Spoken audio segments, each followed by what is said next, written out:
A group of airborne civilians overtook a terrorist and stopped him from blowing up their plane on Christmas Day.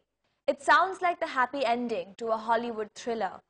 However, the need for average citizens to partake in this form of vigilante justice highlights the failure of security and intelligence agencies to identify the potential bomber and stop him from boarding the aircraft in the first place.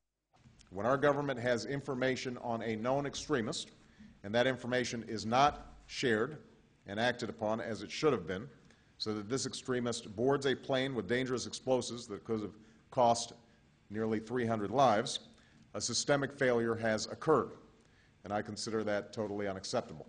Omar Farooq Abdul Muttalab, a 23-year-old Nigerian, is suspected of trying to ignite the explosive PETN using a chemical-filled syringe as Northwest Flight 253 approached Detroit on the 25th of December. Even when every system works exactly as intended, there's still no 100% guarantee of success.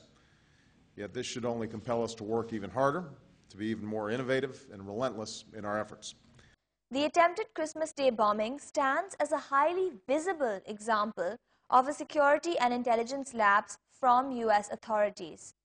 However, the President highlighted the dedication displayed by the intelligence and security agencies, saying that few Americans see their work, but all Americans are safer because of their successes.